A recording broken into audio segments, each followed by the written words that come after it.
آج ہمارے یہاں میں ضمن اشارہ کروں کہ کچھ ٹی وی چینل اور گلیمر یا باز برادرز کی وجہ سے کچھ نوجوان طبقوں میں ایک فیشن چلا کہ اگر ہم ہندو مذہب کے لوگوں سے گفتگو کر رہے ہیں تو سنسکرت کی کچھ عبارتیں اشلوک رٹ لے ہوئے، اس کے ترجمے کے ساتھ ہم اس کی دعوت دیں، اور مسلمانوں میں عوام میں ایسا شخص یا ایسا مقرر جو ہے وہ بڑا عالم سمجھا جاتا ہے یا اس کو بڑی دلچسپی سے سنا جاتا ہے۔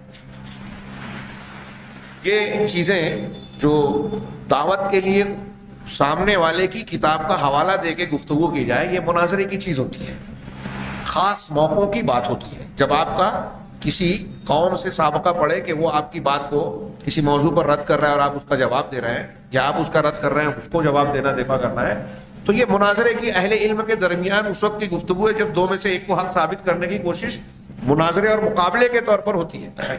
یہ مخصوص ضرورت کی چیز ہے، عام نبی کریم انبیاء کرام کی دعوت کا یہ طریقہ نہیں ہے۔ یہ جو میں نے اشارہ کیا اس کا نتیجہ یہ نکلا تھا کہ کچھ لوگوں کی نقالی کرتے ہوئے اس راستے پر ایسے چلے کہ قرآن پڑھنا ٹھیک سے نہیں آتا ہے اور سنسکرت کی عبارت پڑھ رہا ہے۔ ہم کچھ مقررین کو دیکھتے ہیں، کلپس آتی ہے، قرآن صحیح سے نہیں پڑھ پاتے۔ میں کوئی ان پر تنقید نہیں کر رہا ہوں، یہ کمی ہے، اس کو دور کرنا چاہیے۔ آپ دعوت کے میدان میں کھڑے ہو رہے ہیں، اگر آپ جنگ کے میدان میں مقابلے کے لیے جا رہے ہیں اور وہاں جانے کے بعد یہ کہیں کہ میرے پاس ہتھیار ہی نہیں ہے، ڈھال ہی نہیں ہے، اپنے بچاؤ کا کوچ یا جو ضروری سامان ہے جنگ کا وہی نہیں ہے، تو یہ پھر آپ کا عذر قابل قبول نہیں ہوگا، آپ کو میدان میں جانا ہی نہیں تھا۔ اگر آپ قرآن و حدیث ٹھیک سے نہیں جانتے، نہیں پڑھ سکتے اور اس کے تعلق سے بنیادی علم نہیں رکھتے ہیں، تو آپ کے لیے دعوت کا میدان ٹھیک نہیں ہے۔ جتنا آپ کو علم ہے اللہ نے آپ کو اتنا ہی مکلف کیا ہے۔ اب ہمارے ہاں اپنے آپ کو دائی بنا کر پیش کیا جاتا ہے، پھر اب اس دائی سے اسٹیج پر عوام میں سے کچھ لوگ جو احکام و مسائل اور سوال جواب کرتے ہیں، تو میں دیکھتا ہوں کہ ہمارے یہ لوگ جو کم علمی کے ساتھ جو قرآن و حدیث کا گہرا علم نہیں رکھتے، ان سوالوں کا جواب دینے کی جسارت اور جرات کرتے ہیں، اور ایسے ایسے مسائل میں بلا جھجک گھستے ہیں جن میں بڑے بڑے مفتیان اور ائمہ فن جو ہیں احتیاط سے کام لیتے ہیں۔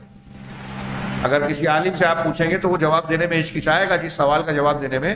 یہ کم علم لوگ جو آج تقریریں کر رہے ہیں اور اپنی کلپس کو عام کر رہے ہیں، یہ بڑی دھڑلے سے اس پر جواب دیتے ہیں۔ یہ ان کی کم علمی ہے کہ وہ اس دھڑلے سے جواب دے رہے ہیں۔ ہمارے یہاں عام آدمی کہتا ہے کہ علماء اس کا اس طرح بیان نہیں کرتے، یہ فلاں فلاں بیان کر دیتے ہیں۔ یہ علماء جو بیان کرنے میں جھجکتے ہیں، احتیاط برتتے ہیں، یہ ان کا علم ہے، ان کا احتیاط ہے۔ حضرت عبداللہ ابن مسعود رضی اللہ تعالیٰ عنہ، ان کے آس پاس کوئی آج کا عالم پہنچ سکتا ہے کیا؟ علماء صحابہ میں سے، سابقون الاولون میں سے، ان کا قول ہے کہ جب مجھ سے کوئی شخص حلال و حرام پوچھتا ہے تو میرے رونگٹے کھڑے ہو جاتے ہیں۔ رونگٹے کھڑے ہو جاتے ہیں کہ اگر میں حلال یا حرام بولوں گا تو دراصل میں اللہ کے دین کی نمائندگی کر رہا ہوں نا۔ اگر آپ مجھ سے کوئی بات پوچھیں اور میں کہتا ہوں کہ یہ حلال ہے تو آپ کیا سمجھیں گے کہ اللہ کے دین میں یہ حلال ہے؟ مطلب بات میری نہیں ہے، میں دین کی بیان کر رہا ہوں، اللہ کی شریعت کی نمائندگی کر رہا ہوں۔